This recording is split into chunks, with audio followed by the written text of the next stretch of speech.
Fala meu amigo, fala minha amiga, tudo bem? Seja muito bem-vindo a mais esse vídeo de hoje do canal A Voz do Livro. E no vídeo anterior foi falado sobre o nono princípio do livro A Arte da Guerra, que foi sobre a distribuição dos meios. E no vídeo de hoje iremos falar sobre o décimo princípio, que é sobre a topologia, ou seja, você conhecer muito bem o terreno onde você está.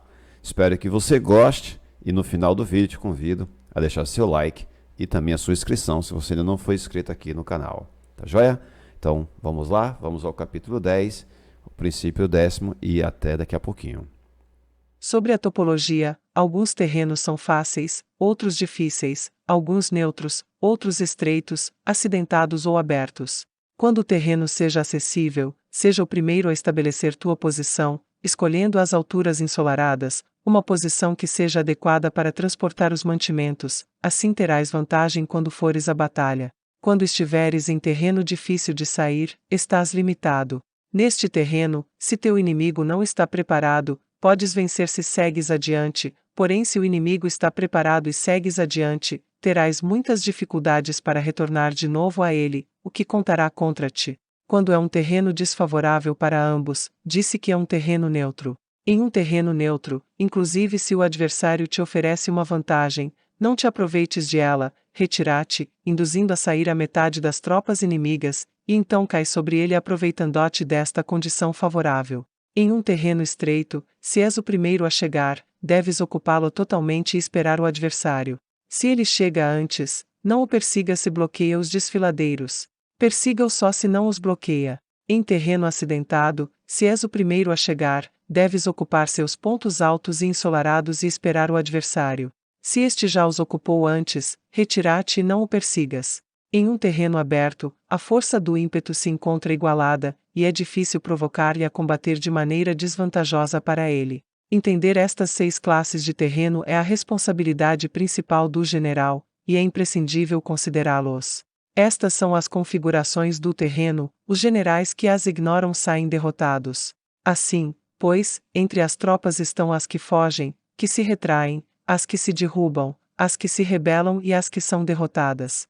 Nenhuma destas circunstâncias constituem desastres naturais, senão que são devidas aos erros dos generais. As tropas que têm o mesmo ímpeto, porém que atacam em proporção de 1 contra 10, saem derrotadas.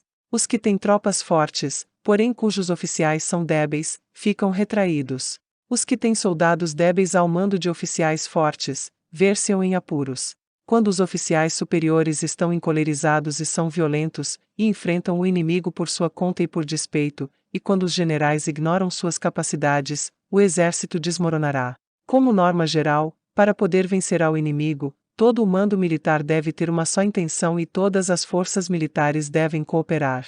Quando os generais são débeis e carecem de autoridade, quando as ordens não são claras, quando oficiais e soldados não têm solidez e as formações são anárquicas, produz-se revolta. Os generais derrotados são aqueles que são incapazes de analisar os adversários, entram em combate com forças superiores em número ou melhor equipadas, e não selecionam as suas tropas segundo os seus níveis de preparação. Se emprega soldados sem selecionar os preparados dos não preparados, os arrojados e os timoratos, estás buscando tua própria derrota. Estas são as 6 maneiras de ser derrotado. A compreensão de estas situações é a responsabilidade suprema dos generais e devem ser consideradas. A primeira é não equilibrar o número de forças, a segunda, a ausência de um sistema claro de recompensas e castigos, a terceira, a insuficiência de treinamento, a quarta é a paixão irracional, a quinta é a ineficácia da lei de ordem, e a sexta é a falha em não selecionar os soldados fortes e resolutos. A configuração do terreno pode ser apoio para o exército, para os chefes militares. O curso da ação adequada é avaliar o adversário para assegurar a vitória e calcular os riscos e as distâncias. Saem vencedores os que lideram batalhas conhecendo estes elementos, saem derrotados os que lutam ignorando-os.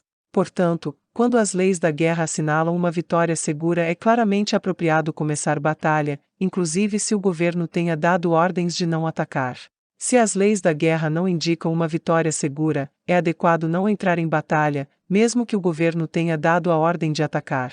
Deste modo se avança sem pretender a glória, se ordena a retirada sem evitar a responsabilidade, com o único propósito de proteger a população e em benefício também do governo. Assim se presta um serviço valioso à nação. Avançar e retirar-se contra das ordens do governo não se faz em interesse pessoal, senão para salvaguardar as vidas da população e no autêntico benefício do governo.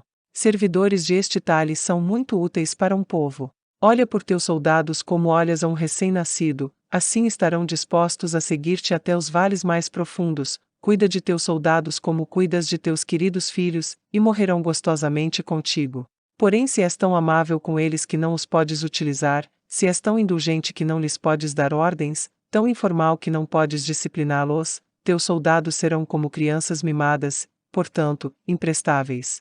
As recompensas não devem ser usadas sós, nem deve confiar-se somente nos castigos. Caso contrário, as tropas, como crianças mimadas, se acostumam a desfrutar ou a ficar ressentidas por tudo. Isto é danoso e os torna imprestáveis. Se sabes que teus soldados são capazes de atacar, porém ignora se o inimigo é invulnerável a um ataque, tens só metade de possibilidades de ganhar. Se sabes que teu inimigo é vulnerável a um ataque, porém ignora se teus soldados são capazes de atacar, só tens a metade de possibilidades de ganhar. Se sabes que o inimigo é vulnerável a um ataque, e teus soldados podem levá-lo a cabo, porém ignora se a condição do terreno é favorável para a batalha, tens a metade de probabilidades de vencer. Portanto, os que conhecem as artes marciais não perdem tempo quando efetuam seus movimentos, nem se esgotam quando atacam.